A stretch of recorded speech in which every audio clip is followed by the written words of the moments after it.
Good morning, good afternoon. You've stepped into the Foul Play Land. As always, I'm your Foul Player. Um, Making this video from 86th Street shopping area. One of the biggest shopping areas in Brooklyn, and it's this little part right here. It's always been like a little bit of a high class shopping area or a higher end shopping area because of one of the stores that's here, which I'm gonna show now. And I'm actually standing in front of New York Sports Club. I mean, I just saw the sign to start doing the video, and this too has closed. And New York Sports Club, I mean, is not like a bootleg, one off. Like it's a chain. But this shopping area, it goes from 4th Avenue, which is down there, like to 7th Avenue. I mean, but the most poppin' area is this one that I'm in right now, which is between 4th and 5th Avenue. And the reason that it was so populous was because of this store, Century 21. Century 21, it's like a kind of like a Macy's, but it's limited to only in New York. The only the two big branches of it were here in Bay Ridge, and another one in downtown Manhattan, or close to the World Trade Center. But this one was probably a little bit bigger, but it's kind of like a Macy's store where they sold cologne and like really high-end clothes, they actually sold higher end clothes than Macy's does, because they would have like Gucci and Prada, a lot of Versace stuff. But recently it's closed. I mean, I remember I came here a couple weeks ago, and they were going out of business, and I sort of had hope that it would not go out of business, because a lot of people do Christmas shopping here. And as you can see now, it's closed permanently, which is sad to see, because I mean, like, this strip right here, usually it's packed, because everybody at the end of the day comes, does whatever shopping here, like at Victoria's Secret or Sephora or the Gap.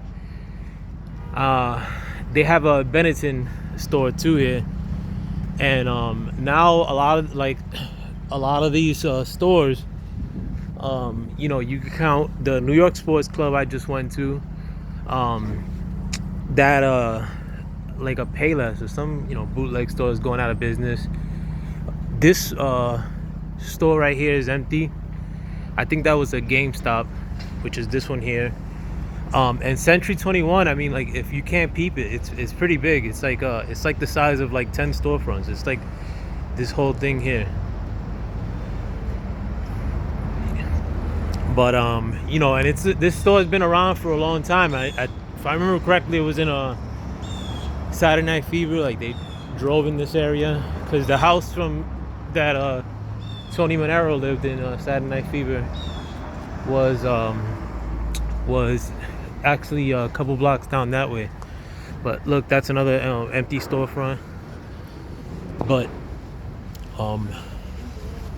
yeah, this one looks like it might be closing too. Mouse's Jewelry, which has been here for a really long time. And it's not that these when you close a store like this, like a Lifeline store, the other smaller stores in this area, they have a hard time staying open. I just went to another store,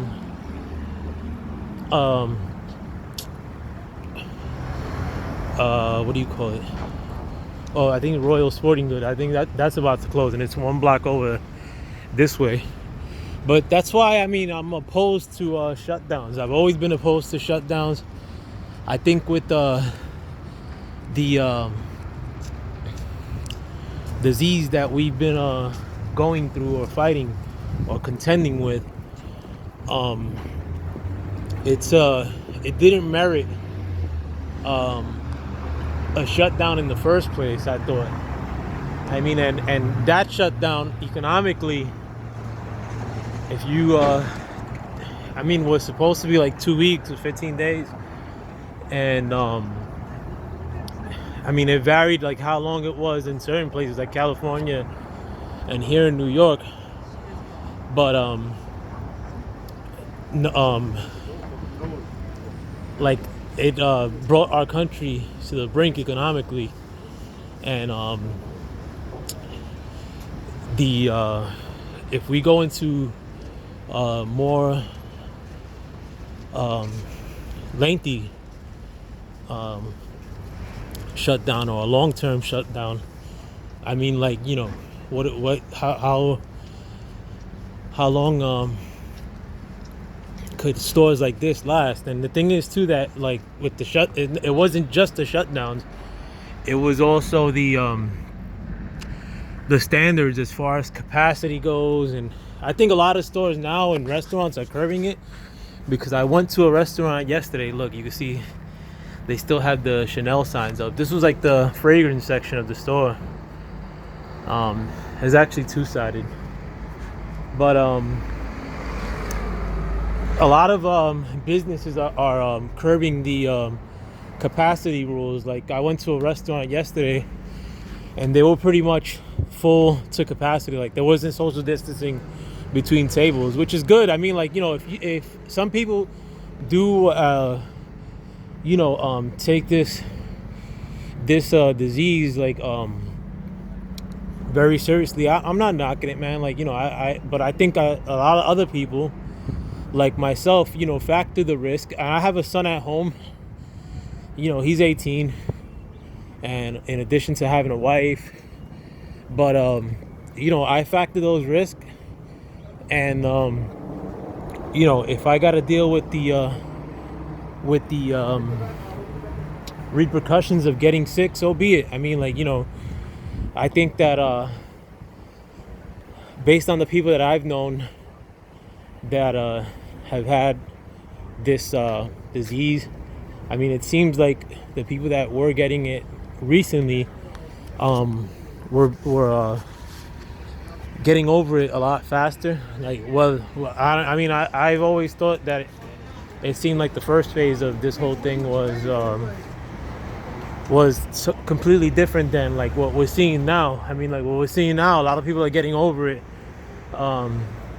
really quickly, and are coming out on the other side of it. Now, I do know personally somebody that did die. I'm not gonna front, like, you know, but seemingly, like, what he had and what somebody else had that I know personally, my best friend actually,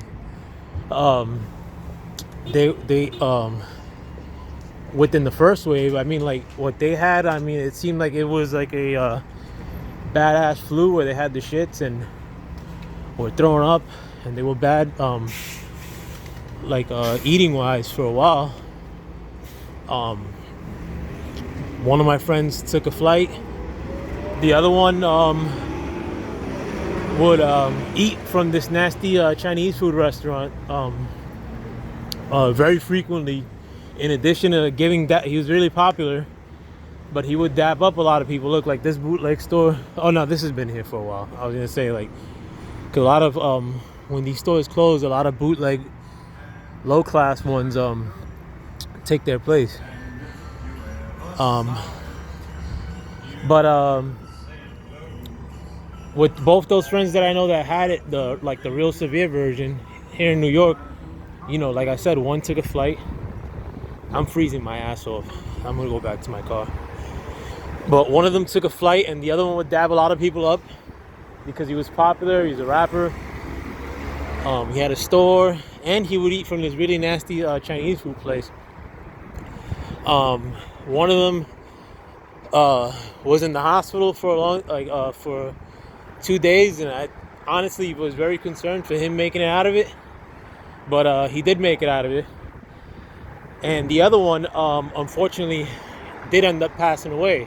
In spite of all that, you know, I still, like, on a personal level, factor those risks and, like, factor the experiences that I did see firsthand with those people. And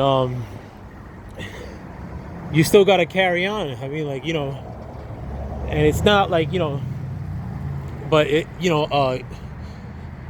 because you have to think long term. Like when these things close, like this gym that was here like not too long ago, they don't come back, and you get crappy Chinese like nail places like or 11 Spa, which is probably a massage parlor slash rub and tug, rampant with prostitution.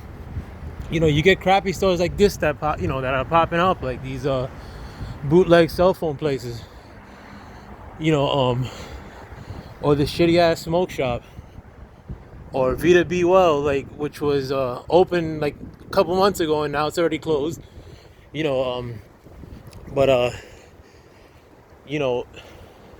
it's hard to outlive or get over, or get back from bad businesses, or get back your real estate markets.